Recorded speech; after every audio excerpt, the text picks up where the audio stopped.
We have three brains, three centers of intelligence, but most of us only use one most of the time, which is the head. You don't erase trauma. So this work doesn't make the trauma go away. I realized that my definition of success was flawed. We're not taught how to grieve. And so we think there is a process or a right way to do it. And there's not. It's that beautiful moment and terrifying moment all at once where every choice is yours. Well, why are we doing this to ourselves? You can't do this work with others unless you truly understand compassion and can practice compassion on yourself. If you took the busy away, what would be left? Don't Be Caught Dead, the show bringing stories of death back to life. Here's your host, Catherine Ashton. Today, I'm speaking with Penny Locaso. She's a behavioural scientist and leadership coach, helping leaders do the hard things humanly. A current Master of Psychology student, her thesis examined how relational context shapes compassionate decision-making, expanding on her year-long study in compassionate inquiry with Dr. Gabor Mate. Combining 2 decades of commercial leadership with behavioural science and trauma-informed practice, Penny helps organisations and leaders cultivate clarity, trust, and wise action to enable greater impact. Her evidence-based approach has been featured in the Harvard Business Review, the Australian Financial Review, and on the TEDx Melbourne stage.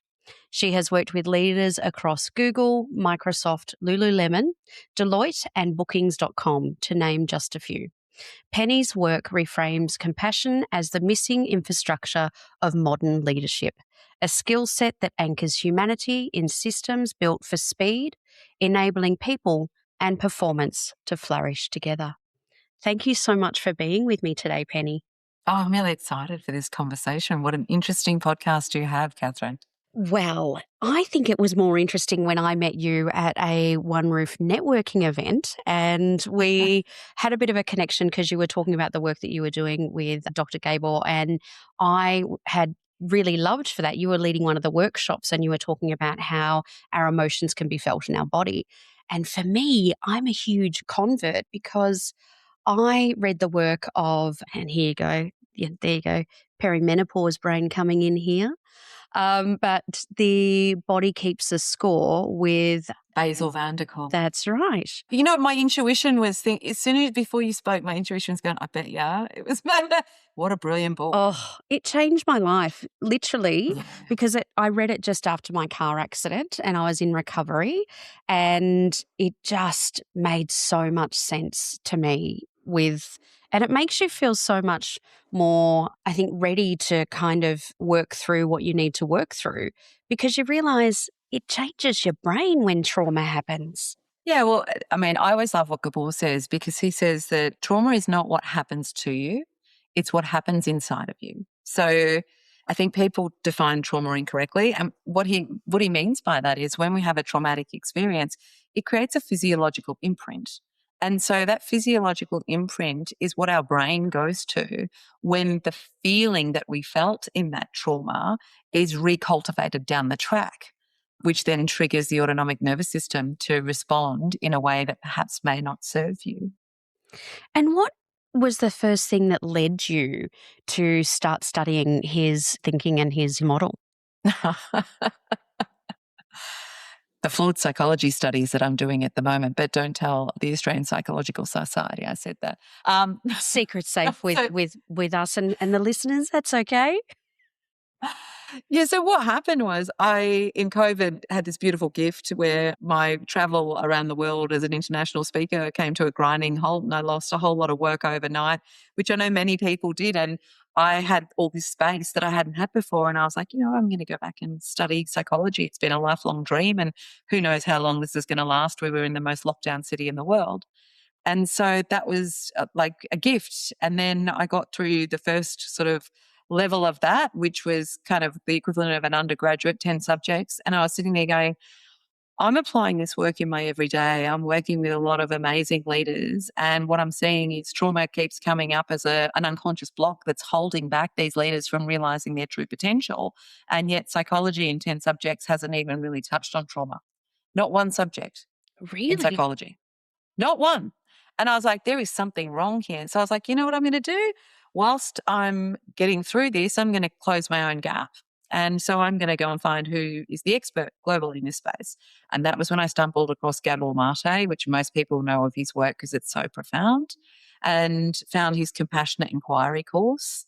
And that was the beginning. And I have to say, it was probably the most powerful training I've ever done in my life. And I've done a lot of training from a corporate background and had a lot of money spent on me and spent a lot of money on myself. It was powerful. 12 months of doing basically therapy every single week with your peers and applying the approach that he teaches every single week. You have no idea what comes up when you explore your trauma on a weekly basis. Well, now you've said that, we have to ask, firstly, what is so unique about his way of looking at trauma? And what was the impact of doing that on a daily basis? Because not many people of us actually do that. Mm. So first, the impact of doing this work and doing it like every week, for a year, is that you'll start to have conversations that you've wanted to have for a very long time, uncomfortable conversations. You start to deal with your shit, basically. And the weight that gets lifted, if you're brave enough to do it, because, he says pain is the pathway. And so most people don't deal with their trauma because it's too painful. And it is painful, but the relief that you have on the other side and the way that it changes how you move through the world because you understand yourself and what's going on physiologically so much better is like nothing I can, it's just profound. What is different about his work is that it's embodied. So psychology spends a lot of time in the head. It's kind of focused on how you think. And what his work does is it takes you into the body. And so it takes you out of the story of what happened in your head and into how you feel in the body, where you feel it. And then we basically create space for those feelings to be explored, to be given voice. And in giving our feelings voice, the feelings that are uncomfortable, the feelings that are painful, the feelings we have suppressed for years, that is how the feelings start to, I think, what's the best word? I was going to say dissipate, and it's not that they go away, but in the processing and the holding space for these feelings to rise to the surface, there is a freedom and there is a release that comes from that. And so I'd say it's that his work is embodied, and central to his work, which has permeated pretty much everything that I do now in my work, is the word compassion. And it's why his course is not called trauma therapy, it's called compassionate inquiry. And so what he teaches is that you can't do this work with others unless you truly understand compassion and can practice compassion on yourself, because until you do that, you can't provide the compassion to others. And compassion, in terms of a psychological term of definition of what we're talking about when I say this word, because I think meaning is important. Compassion is one step further than empathy, which a lot of people talk about. So empathy is I can try and put myself in your shoes and try and feel what you're feeling so that we can sort of not have the experience, but I can connect with the fact that you're not feeling great or you're going through something hard. Compassion is saying, I see your suffering. I'm trying to put myself in your shoes and I want to take steps to help alleviate that suffering. So compassion puts action on the back end of empathy. That's how I like to explain it.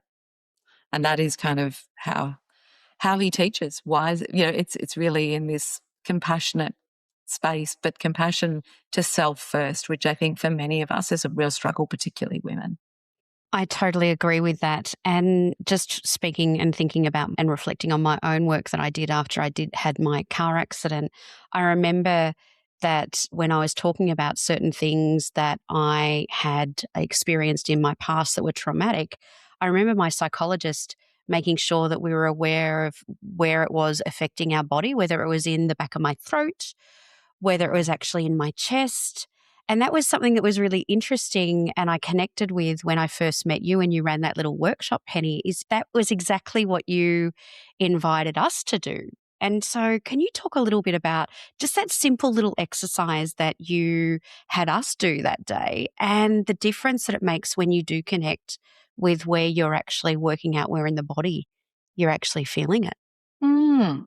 I can't remember exactly what I did, but I know I have a sense of what I did because I applied in so many different Of ways. So, course. I can give you a bit of a heads up. So, how I remember it, and this is just my recollection, was you asked us to think about something that was troubling us at the moment. And Mhm. then you asked us, and you gave us a little breathing exercise to settle ourselves in and get ourselves grounded.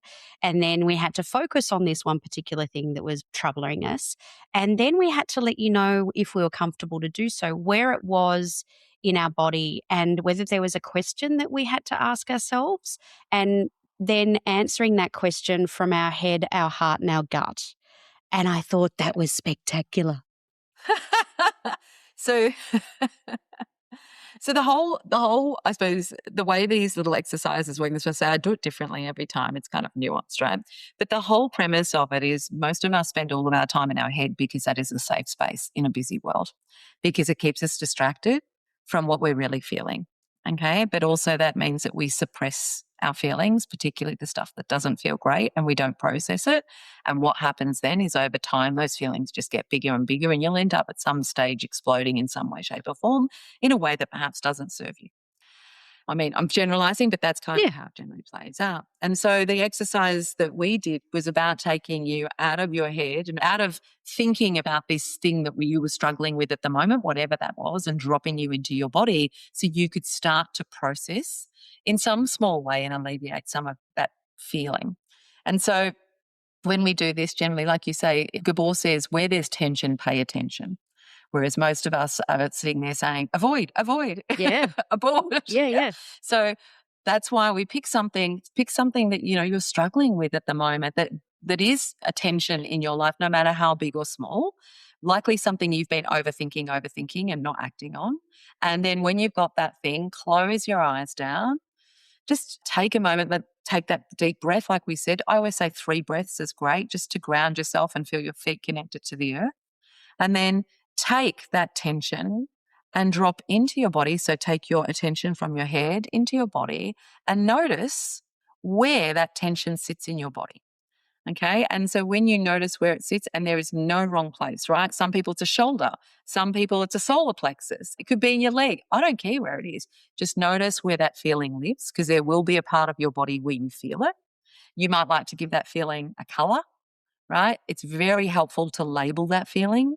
So is it fear? Is it sadness?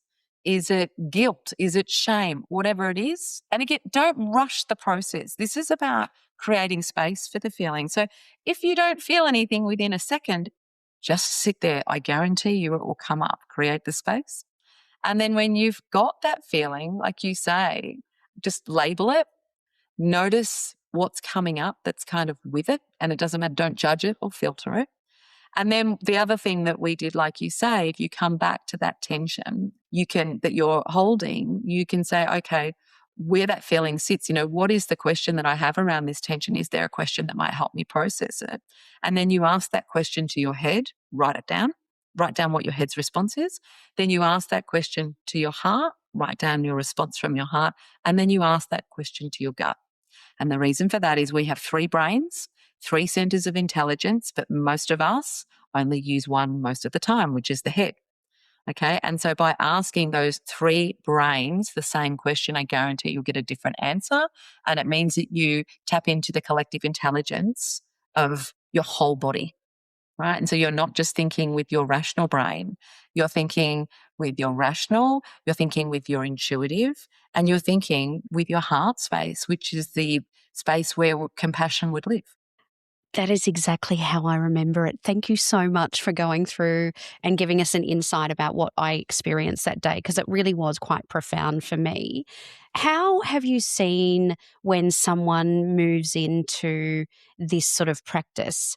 What is the sort of shift that you've seen in your practice with working with people? So the first thing I would say, and I know this because I experience this myself as someone who considers herself very stoic. I get things done. I'm very independent. I don't need to rely on anyone. Like that's my story. That's my trauma. It can be very hard for people to drop into the body, right? Because it's like anything, it's a muscle, it's a practice. So the first thing I would just say is it doesn't happen in 5 minutes. Like often with clients, a lot of people will really struggle to stay in the body in the first session because what happens is when you get them to drop in, the head will keep pulling them out because the head's like, don't go there. This is scary. We don't want to do this, right? So this is the autonomic nervous system kicking in and your amygdala's going, fight, flight or freeze. We don't want to go here. This is too scary. So the first thing I would say is it's a process. It takes time. But when you can get people into their body, often what will happen the first time we do it is there will be tears because often what is in there has been in there for a long time and it's been suppressed for a long time. So it's quite big. And so as soon as you kind of touch on it, again, it's an immediate release because it comes out. And so 9 times out of 10, there's tears. Okay. But in terms of the transformation that occurs for people, you don't erase trauma. So this work doesn't make the trauma go away. Like I said, it's a physiological imprint. But what you create is a level of awareness. So when people have this awareness about what these feelings are in their body, where they come from and the story that sits behind them, and what triggers that feeling and that taking you back to that experience in the present moment, because that's what happens. Yeah, even if the current experience is not related to the original experience, it's the feeling that it triggers and then the physiological response to that. It's that awareness. People will go, oh my God, I can see what's happening here in my body. Like I notice this, I know this. This is the work I did with Penny. That feeling that I'm feeling is shame. This moment, I've been triggered back into that feeling. And I know my default response because we work through it. For example, fight, flight, freeze, or fawn, depending on what your preference, your body's preference is. I know I'm fawning. I'm going into people-pleasing overdrive. This is something that's familiar to me. And I also know now that because of this awareness, that if I just breathe, if I take 3 breaths and no one's going to notice, I'm in a meeting, no one's going to notice it, and I feel my feet connected to the earth, I can switch off that irrational part of my brain that's been kicked in, because what happens is when you go into fight, flight, freeze or fawn, it shuts down the rational reasoning centers of your brain. It narrows your focus. It makes it very hard to make quality considered decisions. We can't think long term, but by just being aware and saying, oh, I know that if I breathe, it will bring my brain back online in the way that I want it to. 3 deep breaths. That's what it does. That's the transformation. And so what it does is it helps people get through triggers in a way that's constructive rather than destructive. And tell me, was there anything that was the catalyst for you to actually really look at your life in reflection and look at how you were that then sort of, made you go down this path? Like, especially studying psychology, as we've talked about previously, 7 years, to take that on as a commitment in our more mature years than what we would be from high school. Was there anything that made you interested in this specifically, Penny? I think there was 2 moments. And it's funny, as soon as you ask that question, so if I drop into my body, I almost feel like I want to vomit. Wow. And not that that's a bad, but it's like my physiological response, because these 2 moments in my life, again, they're traumatic imprints, right? Yeah. Right. But I feel, like I say, in the pit of my stomach, the feeling is like I feel like I want to be sick. One is the divorce of my parents at the age of 11. So very traumatic experience. I think divorce is the most underrated trauma, there can be for many children. And I think often the age that it happens, has a real impact as well. So I think because I was 11, my brother was 12, so we were going into those teenage years and you're going through a whole host of change. Extremely traumatic experience, very horrific divorce where I had a very loving and caring dad who basically was 150% invested in his kids, spent every spare time with us doing things, and just was, like something out of a movie, which was very unique in that generation or our generation. Yeah. The dad was the breadwinner and wasn't often around. I had the opposite of that. And then literally overnight, he cut everything off and said that if he couldn't have us full time, he didn't want us at all. That was his way of getting back at my mum. And he has not spoken to my mother since I was 11. So I have a beautiful relationship with my dad now. He is a very complex human, but a very loving human. And I understand that it was his trauma that created that response. So that was one thing. So I wanted to understand why I behave the way that I do when it comes to relationships with men. And I knew that there was a connection back to my dad because I had such a close relationship that got severed quite brutally. So that was one thing. And also just understanding, like, how that experience affects children.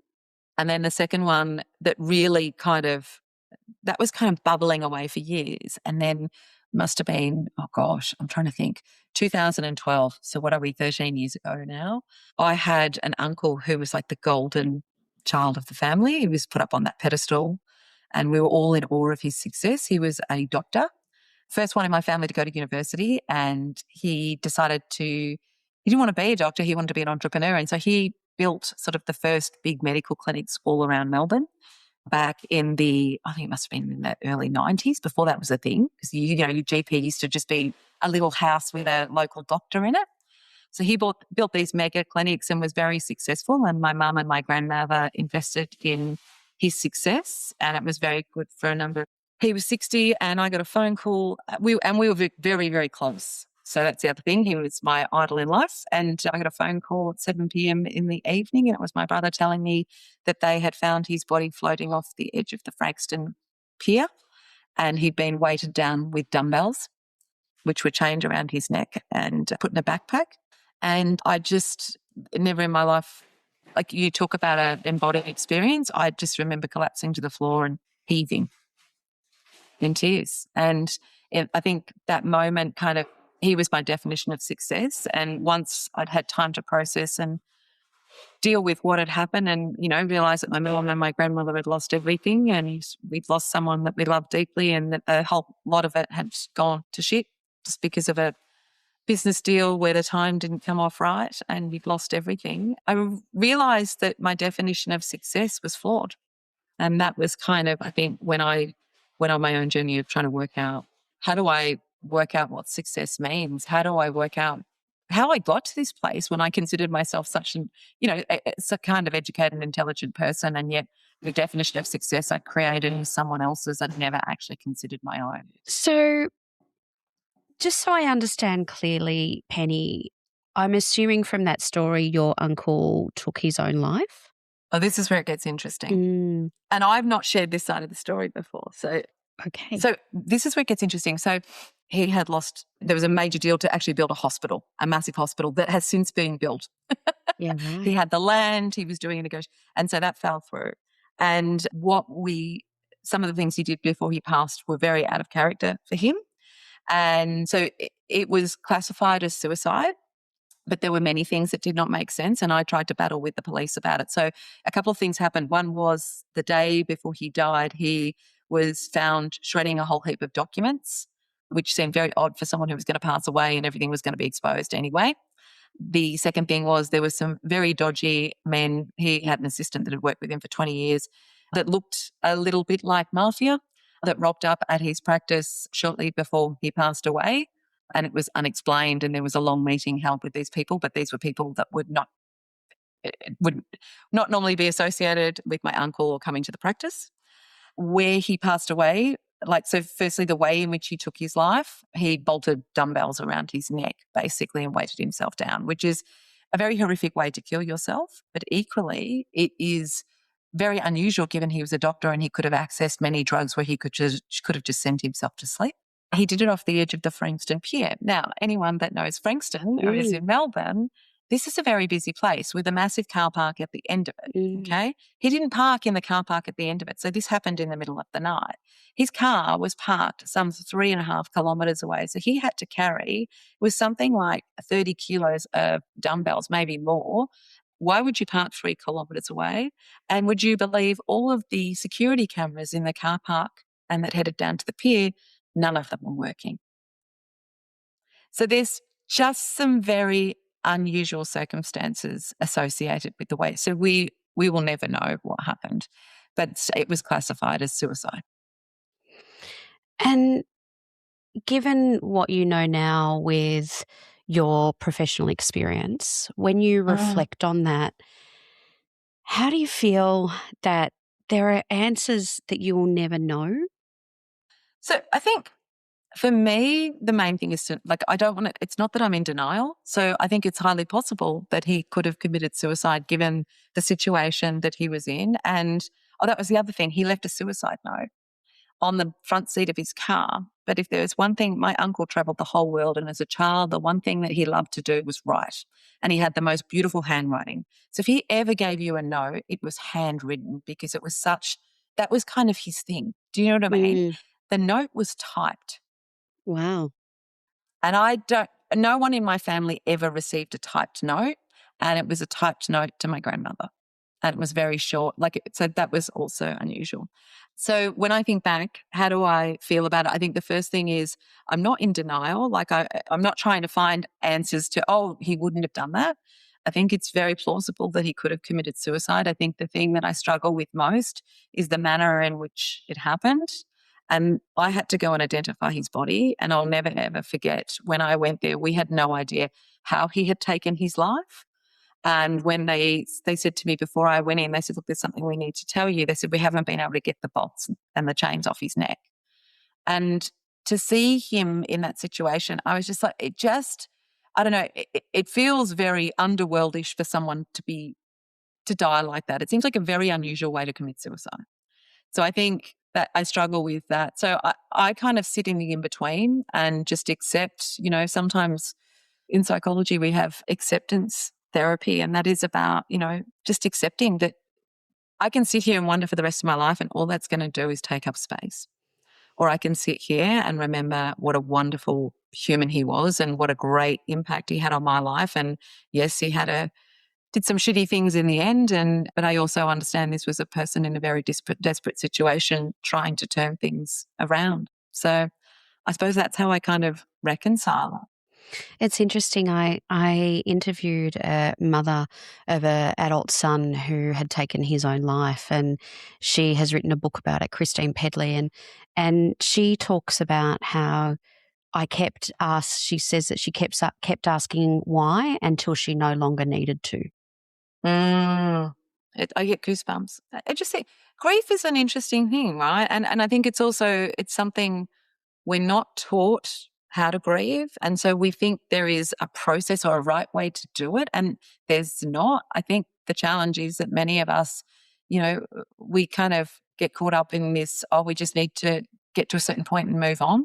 It's not how grief works. And how have you seen in your experience where grief has embodied itself in different ways when you've worked with your clients? Obviously not giving us the specifics, but it is something that we don't talk about often enough. So people sometimes may not realise that it could be grief that's actually impacting their body.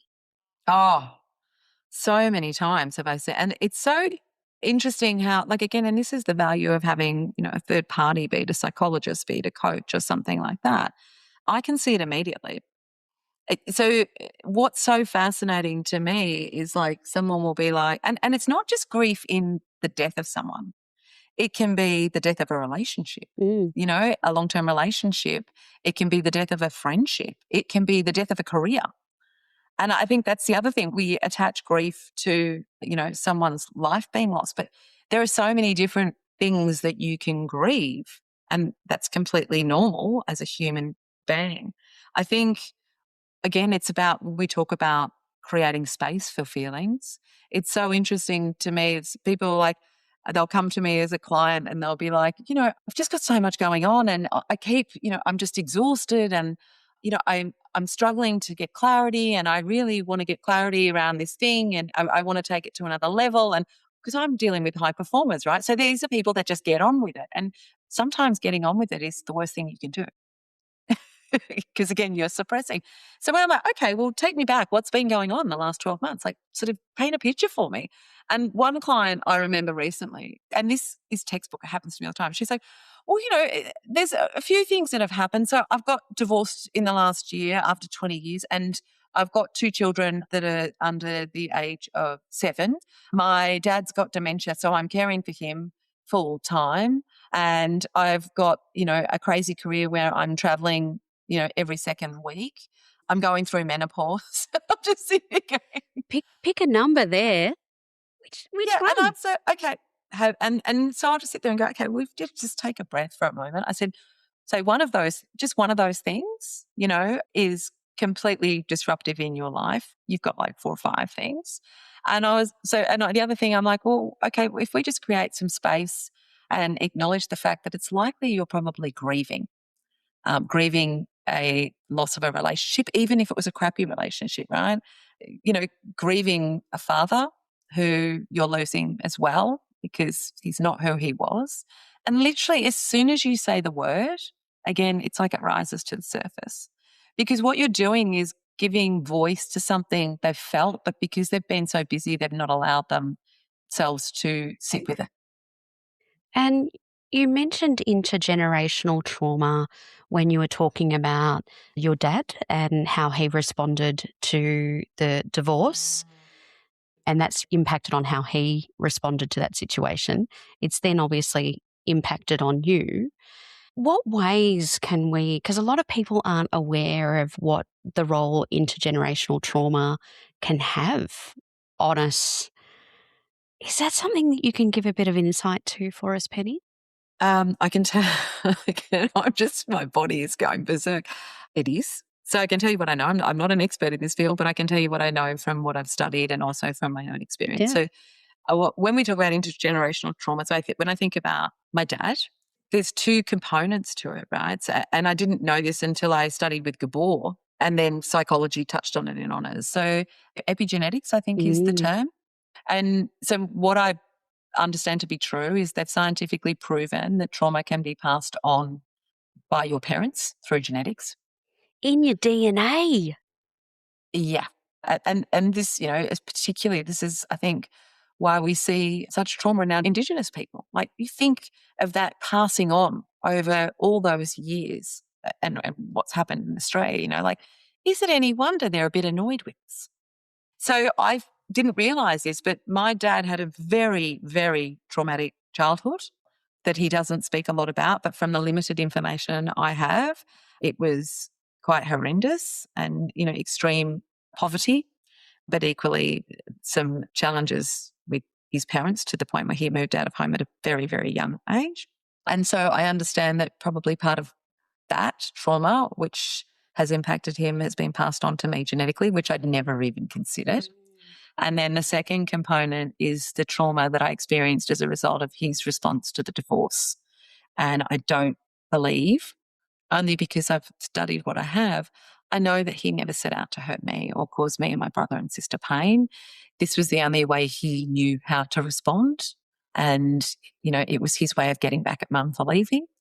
And so how that trauma has affected me is really interesting because I got divorced, must have been like 12 years ago now. And I always said if I got divorced, I would do everything I could to make sure that my son was not impacted in the way that me and my brother and sister were. And so when I got divorced, I said to my ex-husband when I was leaving, I was like, I'm not going to fight. I don't want to go to court. And I probably left with a lot more than what I could have had. But to be honest, I was not going to put my son through the pain of 2 parents fighting in court for some ridiculous amount of years. I knew that any money was going to end up with him anyway. So it didn't matter whether it was in my pocket now or my ex-husband's, which may have been foolish. I don't know. But I wanted to make sure that my son was basically in a position where my ex-husband and I were acting in the best interests of him. And that was how we moved forward. And that was what we did. So we didn't go to court. We paid $800 to the courts to get a divorce certificate. And it's probably one of the things I'm most proud of. And I'm not saying the divorce didn't impact my son. He was 3. I have no doubt it created trauma for him. But what I tried to do was minimize that trauma. At what point did you, because I'm just thinking that you mentioned that your uncle's death was around about the same time that you got divorced, and then you went to study psychology after this point in time, these 2 incidents. Would that be correct? So what happened was my uncle committed suicide. I then got transferred to Perth. My son was very young. I was working for Shell at the time. I was in a very successful career as an executive because I followed what I was told would make me successful. we were sent over to Perth and had this amazing career. And I sort of sat there with what had happened to my uncle for 2 years, ruminating about all the things in my life that were not aligned with actually what brings me joy and makes me feel fulfilled. And so when I sort of created the space to sort of sit with that, I realized that the things that made me feel happy were human connection, positively impacting the lives of others, being present in a moment and sharing experiences. I also realized that the life that I was living was actually suffocating those things and the way that I was living it. And so within a 7-month period, I left a 16-year career as an executive in a global giant at the top of my game. I relocated my family from Perth back to Melbourne. I left an 18-year relationship and I started my own purpose-driven company with the sole intent of helping others find meaning, purpose and fulfillment and bring more of it into how they live and run their careers. That was the turning point. It took 2 years to get there. And I know that it may be hard to reflect on that moment and that 2 years, but for me, when I look back on my recovery, obviously it was a car accident. So that was a very significant moment for me. And then it took sort of 5 years of rehab and a very big 16-week chunk at Victorian Rehab Centre to go through twice a week, sitting with someone who's a psychologist and an OT and relearning everything, looking at my values, everything like that. So I had a very, very structured process that I went through to look at my life in review and work out basically how to get my shit together again. What on earth did you do during those 2 years that allowed you to actually have that clarity, have that courage to go, okay, I'm going to completely change my life? That's a really good question because what most people focus on is what happened after I made the decision. So it wasn't that I did any external work. Like I didn't see anybody. I wasn't doing any course that gave me an epiphany. I think what happened was that my uncle's situation triggered me to start questioning things. And when I say questioning things, again, these were things I reckon that had always been sort of gradually being questioned, but I kept squashing them and pretending they weren't there. And so what happened was that it was almost like there were things in my life that were not aligned with my values that I had ignored and suppressed. And it got to the point where my body wouldn't let me ignore them anymore.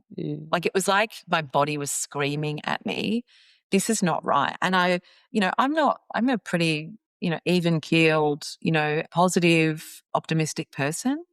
But I wasn't depressed or anxious, but I knew I wasn't happy. Like I just was not happy. I was, I would definitely say for my ex-husband, I became toxic in that relationship because I knew I wasn't happy. And I was just exhausted and getting sick all the time because I was just working and working and working. And so it got to the point where I couldn't ignore how I was feeling anymore. And I was like, something has to change. And when I realized what had to change, I was like, well, I got two choices. I can either drag this out and make one change at a time because these are all significant things and like sit with this pain over the next 6 years of disruption.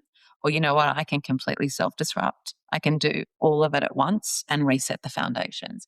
And fortunately, I was in a financial position where I could do that and buy myself some time, which a lot of people aren't. So I don't want to sort of sugarcoat that. I understand, I was in a privileged position, but I was in a privileged position because I, worked my bloody ass off and saved money and been able to earn good money. Okay. So that's kind of what happened beforehand. What was interesting was how the hell I worked it out afterwards.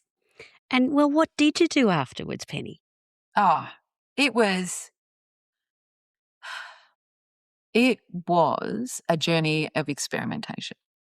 And when I say experimentation, it was experimentation into trying different things, like having no idea how I was going to work this out. And equally, having no idea who I was as someone who was now single. I'd been with someone for nearly 20 years. And the last time I'd been single was when I was 20. And I think that's one thing they tell you when you leave a long-term relationship. And, we talk about grief. No one says, you sit there thinking about getting out of this thing and you get out of it. And then you're like, I don't even know who I am on my own. Like I didn't know myself.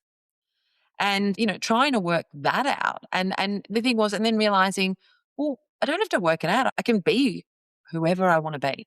I can be whatever I want to be. There's no constraints now. There's no one telling me who I should be or what I should be or how I should be.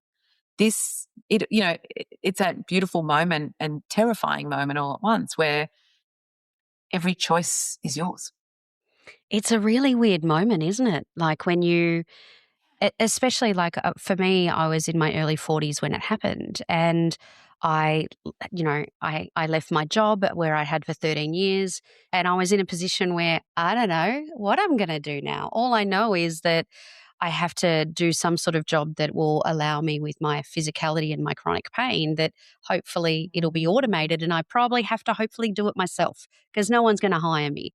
So, okay, that's my parameters. What do I do now? But it's an amazing freedom though, isn't it, as well?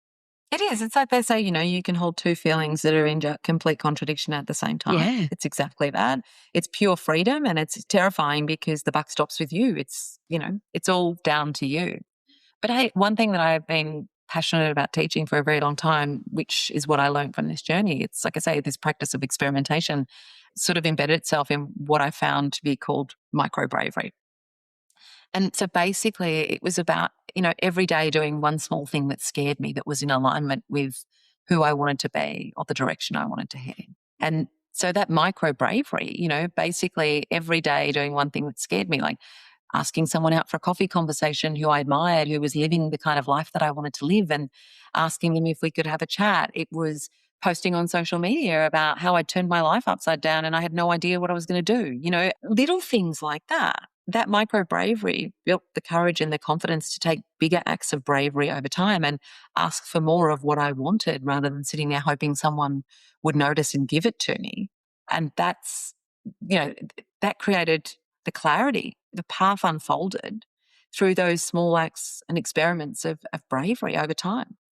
And they say, like it also enabled me to feel like I was, making progress, even though, it's not this path, this journey that we're on. I think we think, because of what we're sold, that it's this like super highway that's kind of straight, but it's more like a winding country road. And it's kind of, these constant moments of, I'll try this. Oh, it worked. Great. Then I'll continue that. Oh, hang on. But now I've tried something else and it didn't work. So I'm just going to pivot a little bit. And it's those constant moments of trying, seeing what works, seeing what doesn't, and pivoting.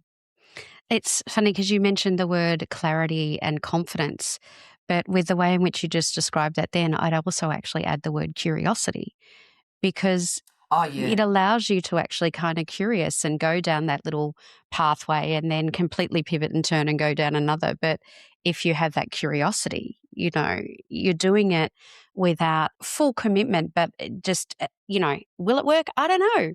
You've got nothing to lose by the sounds of it at that point. No, and I always said action breeds clarity, right? And the thing is, we're so afraid of taking the action because we're scared someone might say no, or that we might fail and it won't work out. But you have to take the action to get the clarity on the path that you want to go on. That's just how it works. And tell me, with all of the people that you've spoken to in your career, what do you find is the thing that people value the most in their life? I've done a lot of, so I've done this little exercise with thousands of people around the world when I've done keynotes and stuff. And it's kind of like my own little piece of research. So I can tell you where happiness is found. So what we do is we get people to get their mobile phones out and find a photo on their mobile phone. And I challenge your listeners to do this. Find a photo on your mobile phone that brings you joy, a moment where you are fully present in the moment. And when you look at that photo, it puts a smile on your face. Okay. And then just notice, like, what is it about that experience that brought you joy? And what I found is that no matter where I do this, the same things come up. So what brings people joy is sharing experiences. It's being with people that they love. It's, animals, nature, achieving meaningful milestones is probably what I'd say. So for some people, it's running their first marathon, or, I don't know, climbing something, or, some sort of activity that they've always wanted to do. But it's always in the stuff that is often free and accessible to all of us. So like I say, it's human connection, it's nature, it's animals, it's sharing experiences, it's achieving meaningful milestones. And that's kind of the magic of what is important. It's what makes us innately human, right? And it's interesting because it comes back to what you were saying earlier, is that you realized that you're at a point in your life where you weren't happy Oh, and you weren't doing yeah. things that made you happy. No, I was busy.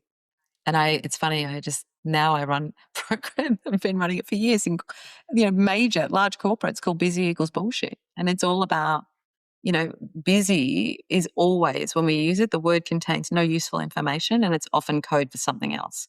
And so when you think about the last time you said you were busy, ask yourself, what was the story in my head? What was I really saying? Because I'll guarantee that what you were saying in your head was not busy.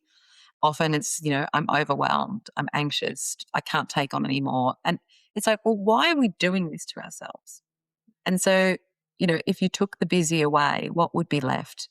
You'd have to sit within and find what gives you meaning, which is hard. Like we said, going on this journey that you and I have been on of trying to work out what the hell it is gives you meaning. It's there. The answer is there, I can tell you. You probably would have been really clear on it when you were about 4 or 5 years old. Yeah. Yeah, but the conditioning and the constructs that we put people through as they age, it's kind of like they dim the light. And so, I always think my job, I would never have said this when I was in corporate. I would have said this was woo-woo. But often I think my life is to help people sort of remove the shadows and re-expose the light because it's there, it hasn't gone away. Penny, I think that is such a beautiful way to end our conversation today. Is there anything else that you would like to add, or? Catherine, and maybe if you've got new listeners, I am desperately curious for you to tell us a little bit about your accident because I had no idea. Well, for me, I was just on my way to work, like anyone else is. And if anyone knows Melbourne, it was the Monash Freeway, 8 o'clock in the morning, normal day. And we were all stuck in the car park as what it can be. And the person behind me didn't realize that we'd stopped.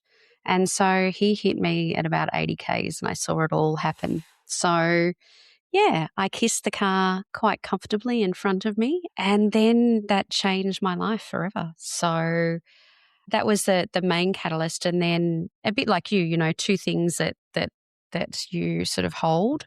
And the other event was when our friend died in 2023, and that was the real time in which I saw that there was such a fractured and siloed system in relation to navigating what to do after someone dies, and the impact of when those wishes aren't known by family members, and again that what can cause intergenerational trauma that happens. And I realized then it was the time where I could use my skills that I as a producer to help others, and it aligned with my values, and it kind of just all fell into place. So What a beautiful gift from, a horror. There's a term called, I know you wanted to end this, but there's one thing I'll leave people with. So people have often heard of PTSD, post-traumatic stress disorder, and often will associate that with veterans, the guy walking down the street, the car backfires. And again, you think about trauma happening, like it's not what happens to you, it's what happens inside of you. The physiological response is basically everything is overridden and their body drops. Like they don't even have to think about it. That's what happens with PTSD, right?